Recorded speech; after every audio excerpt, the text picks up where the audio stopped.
A Peculiar Kind of Madness.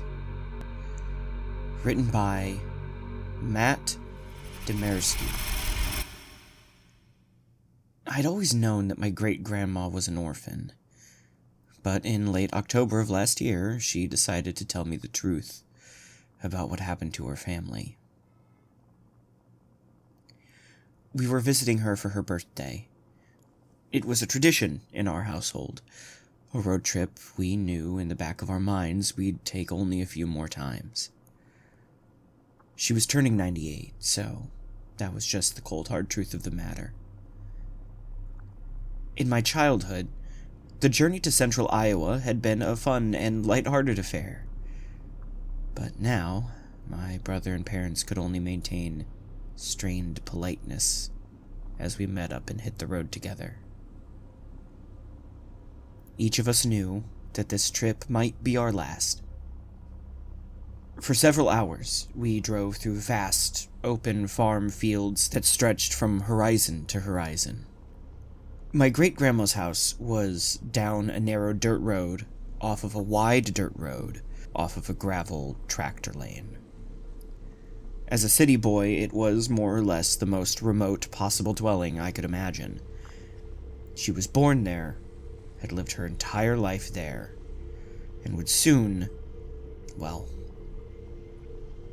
As we parked in an open, muddy rectangle and stepped out to stretch our legs, the constancy of the place surrounded me. Every single year of my life, this house and its land had been exactly the same.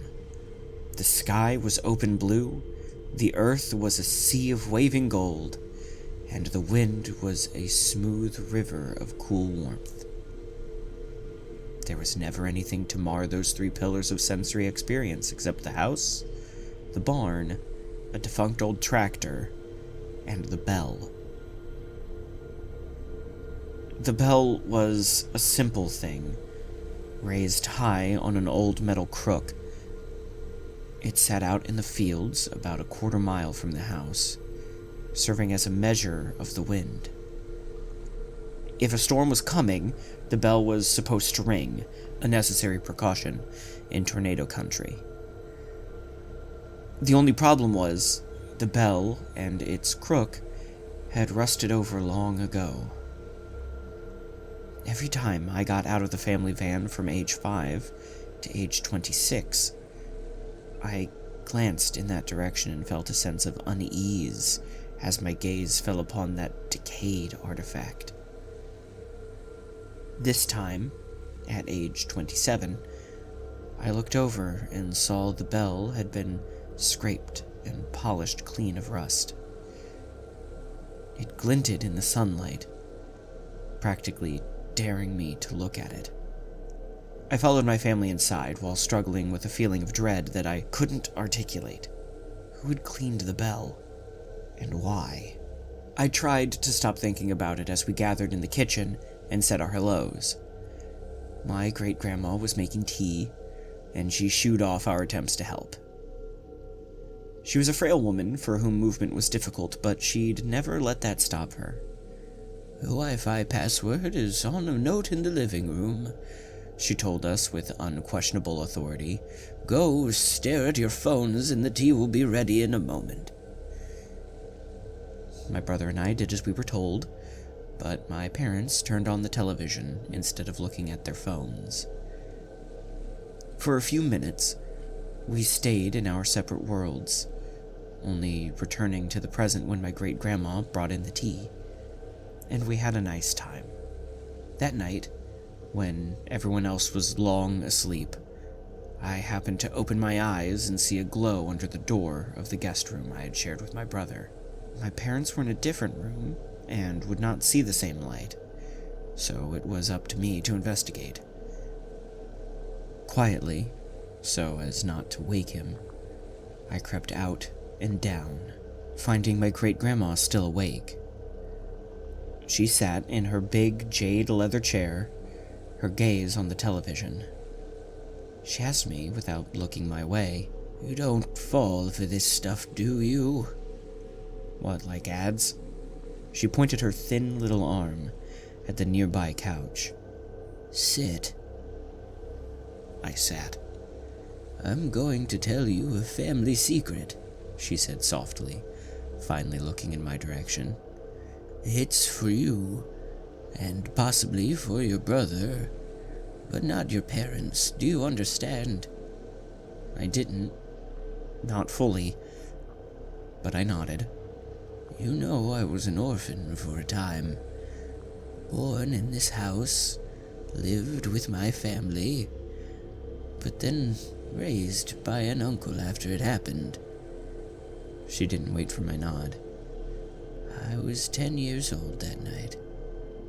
It was my birthday. My mother had gotten me a small cake, about the size of your fist. I looked forward to that cake every year, since we didn't exactly have sweets bounding about back then. It was 11 cents, so rather expensive, but my mother got one for every one of us on our birthdays. No matter what, she had to scrimp or save.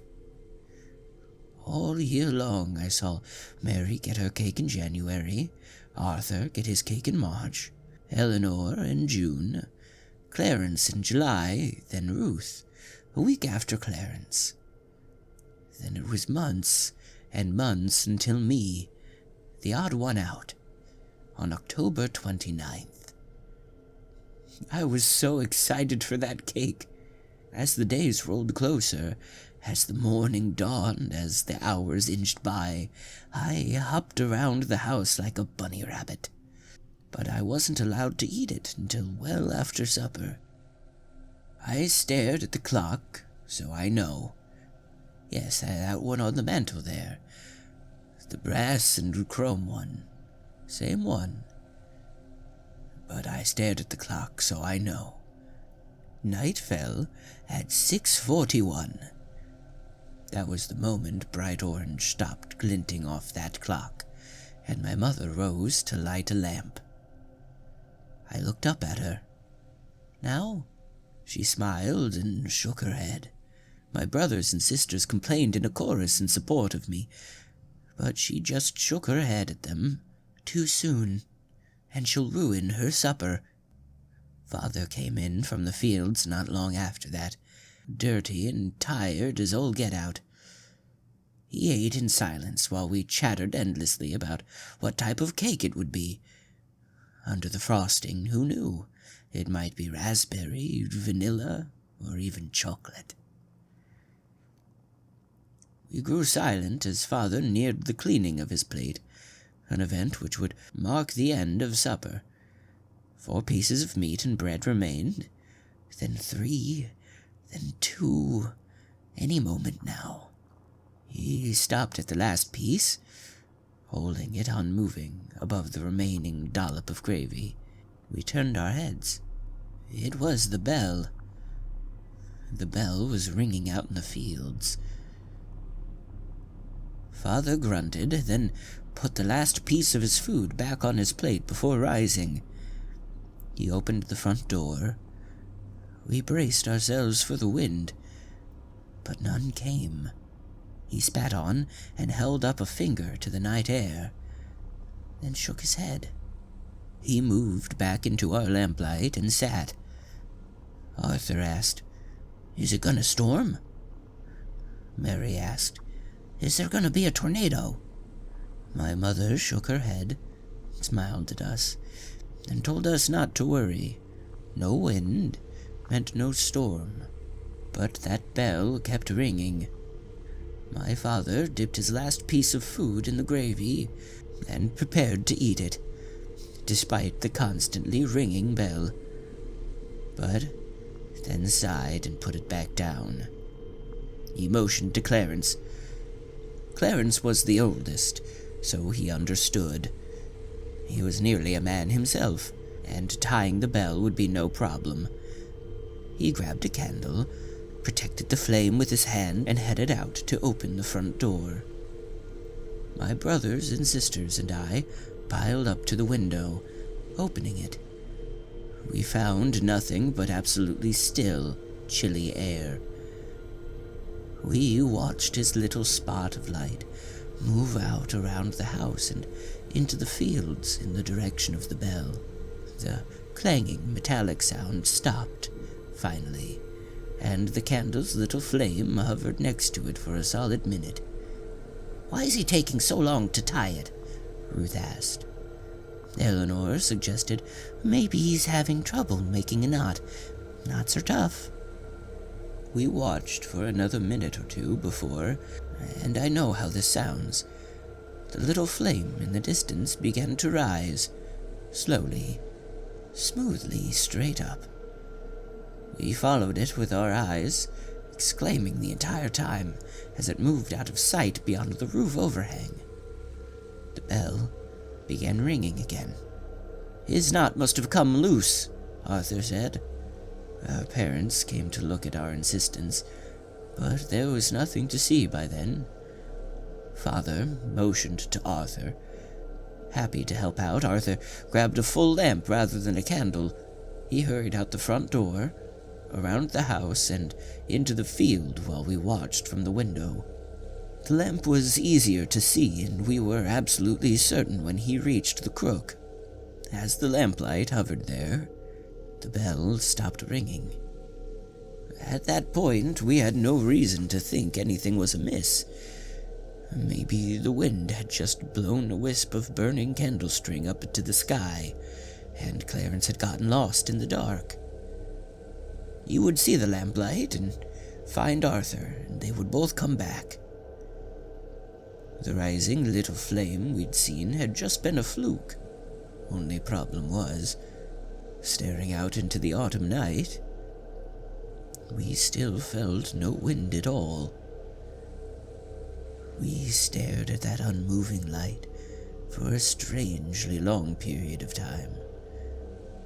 What was he doing out there? Was he calling for his brother? Why couldn't we hear him if so? Our parents looked away for a moment, and in that instant the lamp went out. We children bleated, but by the time they glanced back, there was nothing to see. There was only darkness. The bell began ringing again. My father began grumbling, but there were no more sons to send outside. He narrowed his eyes with thought, then handed Ruth, the oldest girl among us, our main lamp. Our mother laughed. "Ruth, be a dear and go find your silly brothers." Ruth was a little hesitant, but she accepted the lamp, leaving us in darkness without it. She headed out around the house into the fields. This lamp was brighter, and we could actually see her carrying hand and her white pajamas in a small lit halo. On the way there, she regularly called out, "Clarence! Arthur! Are you two lost?" About halfway to where the other two lights had stopped, her calls went instantly silent, mid-sentence. "Clarence? Arthur?" It wasn't that she'd given up yelling. The sound reaching us had simply stopped completely. We could still see her carrying the lamp, still see her hand in pajamas, still see her turning this way and that. She even raised the house lamp near her face, and we saw her shouting into the darkness. We just didn't hear anything. Nothing, except that constantly clanging bell, growing faster in pace and louder in urgency. Mary, Eleanor, and I looked up at our parents with fearful gazes. My father shook his head, speaking for the first time that night. "So there's wind out there after all. The air is like a river inside an ocean. It's moving fast out there, carrying her voice away. But we can't feel it here." My mother seemed worried, but she nodded and accepted that. We saw her accepting it, so we gulped and believed it too. We all glued our eyes to that open window. Ruth reached the bell, and in the stronger light, It entered our view unmoving at the exact same time we heard it stop ringing. Ruth looked this way and that, clearly concerned. She seemed to silently yell at a time or two before moving closer to the motionless bell. A half-tied rope hung from the crook, an indication that someone had attempted to tie it. But we couldn't see Clarence or Arthur anywhere near her. She put the lamp down on the ground to free her hands for tying the rope the rest of the way, but that mostly hid the light among the low-lying, recently harvested stalks. We waited, breaths held. The air in my lungs started to burn. At long last we were forced to breathe again. Ruth's light continued to sit there, barely visible between the broken plants. "What's taking so long?" Mary asked. Eleanor said, "I hope she's all right." Father told us, "She's fine. Damn kids are just playing a game with us." Our mother nodded in agreement. "Eleanor, go fetch your sister, will you?" Eleanor shook her head. "No way, it's scary out there." "It's just a game. You're not playing a game with us too, are you?" "No." "Then go get your sisters and brothers. Tell them to come back in." It was pitch black out there, and almost the same inside with us, save for one lone candle. Trembling, Eleanor took our last candle and crept out into the night, scooting along the side of the house to stay as close to us as possible. Shakily, she called, "Ruth! Arthur! Clarence! This isn't funny anymore." Now it was we who sat in the dark. As Eleanor began to move further away with the last of our light, we tensed. Father eyed the open front door, and Mother softly moved to close and latch it.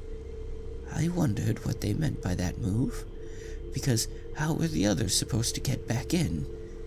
But I supposed they'd unlatch it if anyone came back and knocked. Mother moved away from us in search of more candles. Through it all, the bell kept ringing out in the dark. Increasingly scared, I held Mary's hand tightly and yelled out the window, "Be careful, Ellie!"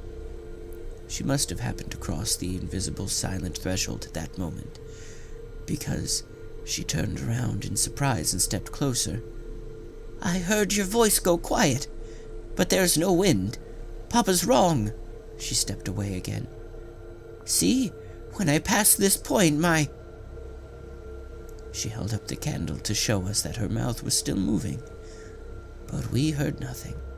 Come to think of it, her hair wasn't moving, and we hadn't seen Ruth's pajamas billowing in any wind. I asked Father, "What's doing that? What's making it quiet out there?" "It's just a game," Father insisted. "They're all lying. She's just pretending to make noise, so it looks like she's being silenced." Eleanor reached the bell. Father's grip on my shoulder squeezed to nearly painful. She reached down for the lamp Ruth had left, lifting it with one hand and holding the candle in the other. She approached the clanging bell. "See?" Mary whispered to Father. "The candle's not going out even though she's not protecting the flame. There's no wind out there."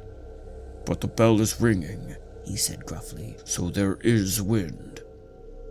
Eleanor kept looking left and right, as if she heard something. Slowly, she reached the bell, which was hanging, unmoving from the crook, but we could still hear it ringing. Next to me, Mary began to cry. "It's a game," Father said angrily. "It's just a game they're playing." Eleanor threw the lamp at something in the darkness. We saw the lamp crash, shatter, and go dark, but heard nothing. She raced towards us, candle in hand, but the flame went out because of her haste. We waited to hear her approaching or screaming, but nothing followed. The bell continued to clang. We waited in terrified silence. Mother returned with a candle for each of us. and we sat vigil at the window. Nothing and no one moved. For hours the bell clanged without wind. The night remained pitch black. The bell clanged and clanged and clanged, driving deeper into our ears with each passing minute. Near midnight we broke. Father was beyond agitated. Mary, go find your brothers and sisters. "No!" she cried. "I'm not going out there." Mother glared at her. "You have to. This game has to stop." Urged on by both of them, Mary burst into tears and climbed out the window. Holding her small candle, she inched out into the fields. Her sobs went quiet as she passed that same point out in the darkness. Her flame breached the bell, and then the ringing stopped. Her flame snuffed out. We held our breaths. The bell began ringing again. Father clenched his fists. Go. I turned and saw he was looking at me.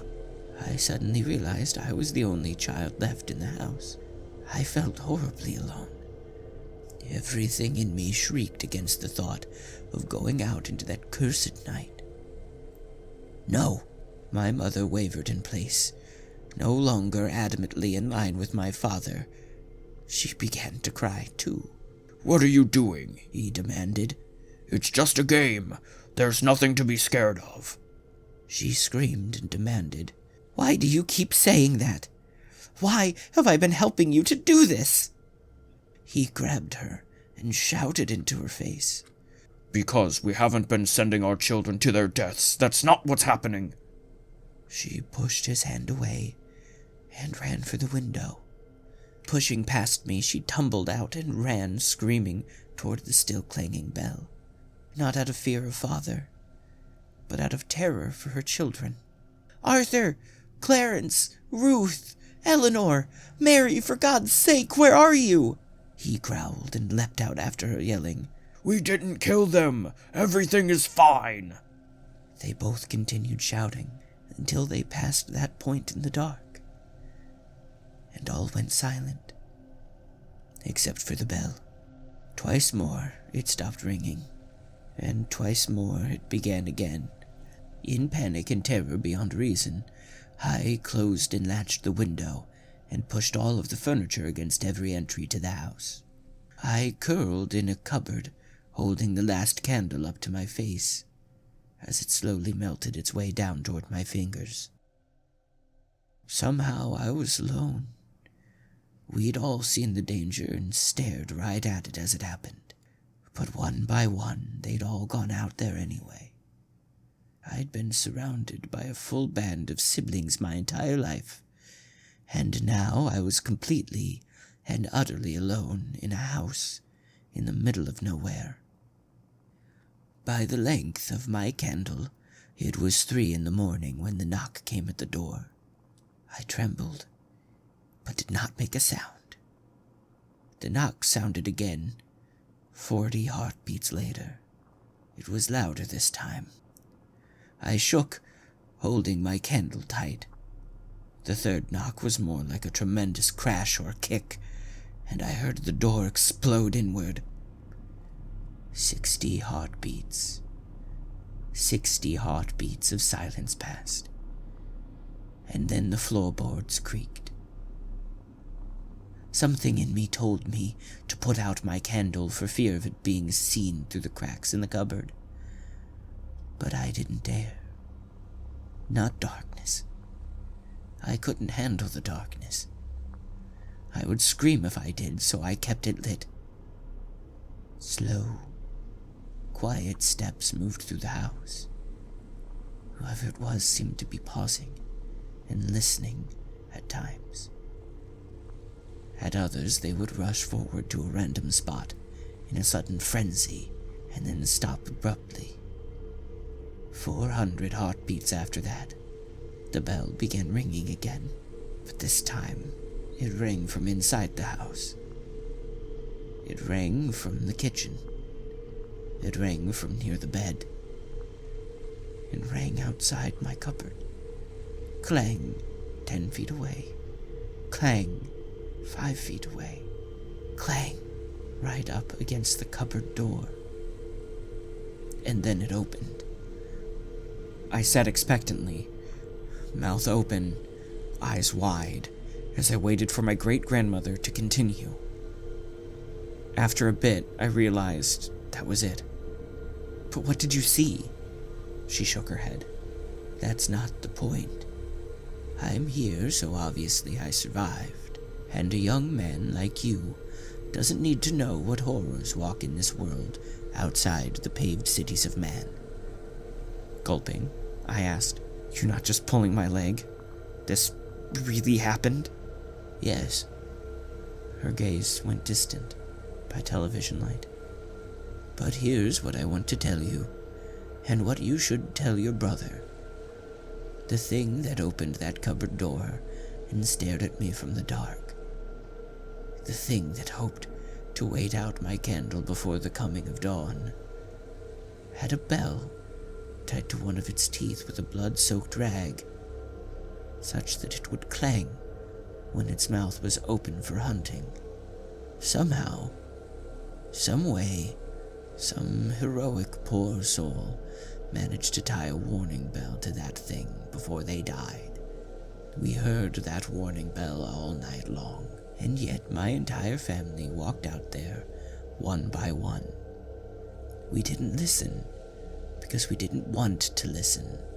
My father knew what he was doing halfway through, but he didn't want to accept what he'd already done, so he did even worse by continuing to live a lie." I narrowed my eyes. "What are you saying?" She grabbed my hand briefly. "Fear will tell you to put your candle out, but your head will tell you to keep it lit. Don't give in to fear. You keep it lit. You'll get through this." Turning my head, I became aware of the sound in the distance. Is that the bell? I was so caught up I didn't notice. How long has that been ringing? She just clenched her fist and turned back to the television. Hey everybody, thank you all for watching. It really means a lot. If you like what we do and you want to see more, please visit our page or click on the suggested video here on the screen. And please consider hitting those like and subscribe buttons. It does a ton to help us out. I also wanted to tell you that we've launched a Patreon. It does take a lot of time, energy, and a not insignificant amount of money to bring you all of this content. So if you enjoy our channel and would like to see us grow, please consider joining our Patreon. All of our patrons get a special listing here at the end of the video. Thank you so much for watching.